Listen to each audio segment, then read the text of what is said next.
പത്തനംതിട്ട തിരുവല്ലയിൽ ടൂറിസ്റ്റ് ബസ്സും ലോറിയും കൂട്ടിയിടിച്ച അപകടം. വെൺപാലയിൽ നിന്നും പോയ ടൂറിസ്റ്റ് ബസ് കോൺക്രീറ്റ് മിക്സുമായി വന്ന ലോറിയുമായി ഇടിക്കുകയായിരുന്നു.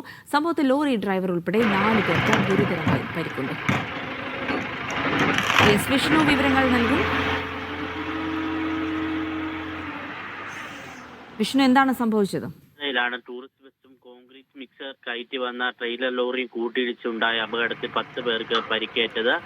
ലോറിയുടെ ക്യാബിനിൽ കുടുങ്ങിയ ഡ്രൈവറെ ഫയർഫോഴ്സ് എത്തി രക്ഷപ്പെടുന്ന സാഹചര്യമാണ് ഉണ്ടായത്. ഇന്ന് പുലർച്ചെ 1:30യോടെയായിരുന്നു അപകടം ഉണ്ടായത്. തിരുവല്ലയിലെ കുറ്റൂരിൽ നിന്ന് വിനോദയാത്രയ്ക്ക് പോയ സംഘം സഞ്ചരിച്ചിരുന്ന ബസ്സാണ് ചങ്ങനാശ്ശേരി ഭാഗത്തു നിന്നും തിരുവല്ലയിലേക്ക് വരികയായിരുന്ന ലോറിയുമായി കൂട്ടിയിടിച്ച് അപകടമുണ്ടായത്. ട്രെയിലർ ഡ്രൈവർ, ബസ് ഡ്രൈവർ, ബസ്സിലെ യാത്രക്കാരെ 8 പേർക്കാണ് പരിക്കേറ്റവരെ തിരുവല്ല താലൂക്ക് ആശുപത്രിയിലേക്ക് മാറ്റിയിരിക്കുകയാണ്. ഇവരുടെ ആരോഗ്യനില തൃപ്തികരമെന്ന് ആശുപത്രി അധികൃതർ വിവരം നൽകുന്നുണ്ട്.